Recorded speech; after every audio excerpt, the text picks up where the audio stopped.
Assalamualaikum warahmatullahi wabarakatuh. Kita bertemu lagi sambungan siri penjelasan buku saya Anda Bertanya, Kapten Menjawab. Kali ini kita masuk soalan tentang akikah. Okey, satu soalan yang apabila kita dengar agak merunsingkan, iaitu apa? Sebuah hadis ya daripada Rasulullah SAW, riwayat Imam Tirmizi, juga Imam Ahmad, Abu Daud dan Ibnu Majah. Okey, dengan darjat yang sahih, di mana baginda bersabda maksudnya seorang anak itu tergadai dengan akikahnya, disembelih. Disembelih haiwan sembelihan pada hari ke-7. Pada hari itu dia diberi nama dan dicukur rambutnya. Okey. Yang menjadi persoalan, yang menjadi perbincangan di kalangan para ahli fiqh ialah sabda Nabi SAW ya, seorang anak itu tergadai dengan akikahnya. Apakah maksudnya? Okey. Jadi kita ada satu pandangan daripada Imam Ahmad bin Hanbal, okey, bahawa yang dimaksudkan ialah ibu bapa akan terhalang daripada mendapat syafaat bayi yang tidak diakikahkan pada hari akhirat kelak. Okey, yang ini berkata Imam Al-Khattabi. Beliau berkata orang ramai berbeza pendapat tentang hadis ini. Pendapat yang terbaik ialah apa yang disebut oleh Imam Ahmad bin Hanbal. Beliau berkata ini berkaitan masalah syafaat. Yang dimaksudkan ialah jika seorang anak itu tidak diakikahkan lalu dia meninggal dunia ketika masih bayi, dia tidak akan dapat memberi syafaat kepada ibu bapanya di hari akhirat kelak. Okey. Kemudian ada seorang tokoh lain dalam mazhab Hambali juga. Okey, tadi Imam Ahmad bin Hanbal, seorang tokoh dalam mazhab Hambali juga tak setuju dengan pandangan imam dia. Okey, yang ini Imam Ibnul Qayyim. Okey, jadi tak setuju ni tuan-tuan dan puan, satu perkara yang biasa meskipun mereka dalam mazhab yang sama, tetapi mengkaji, mengulang semak apa, lalu mereka ada yang setuju, ada yang tak setuju. Okey, dan di sini Imam Ibnul Qayyim tidak bersetuju. Okey, lalu beliau hujah-hujahnya tak bersetuju itu banyak jugalah di sini. Okey.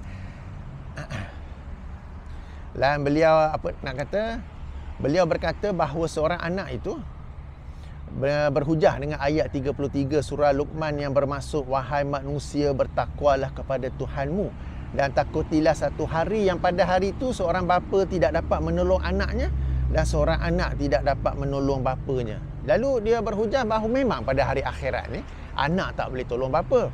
Okey, kalau anak nak tolong, syafaat ke apa, itu semua dengan izin Allah, bukan semata-mata kerana anak itu telah diakikahkan. Itu sebagai contohnya ya. Baik.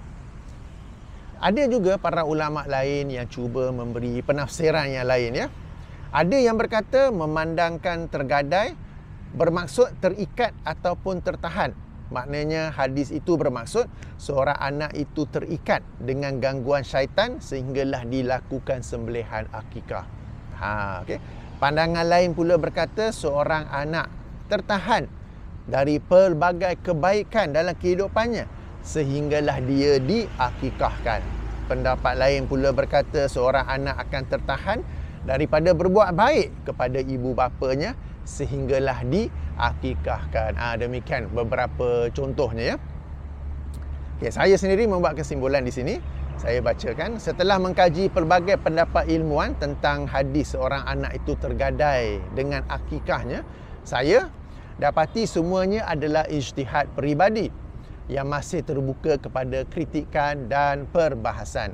Justru memandangkan Allah dan Rasulnya tidak memberikan penjelasan lanjut tentang maksud hadis itu adalah lebih baik kita diam dan menyerahkan maksud sebenarnya kepada Allah dan Rasulnya.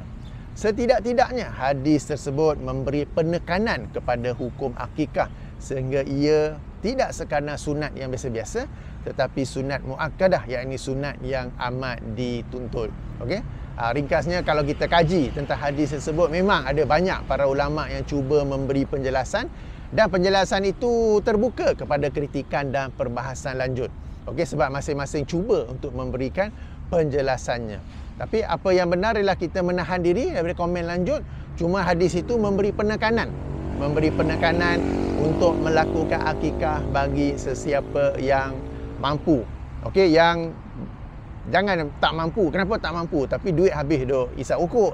Sebagai contohnya kan. Alright. Jadi itu sedikit perkongsian pada kali ini. Daripada buku saya, Anda Bertanya, Kapten Menjawab. Sesiapa yang ingin memesan buku ini, okey, ada harga promosi sekarang ini. Harga pasaran RM35. Sebab Sabah Sarawak RM39. Tetapi harga jualan bagi saya RM30 dengan penghantaran percuma. Sabah Sarawak pun percuma juga. Okey. Nak tahu macam mana nak pesan? Sila rujuk di bahagian description. Ada satu nombor yang saya berikan. Sila hubungi nombor tersebut untuk urusan memesan buku ini.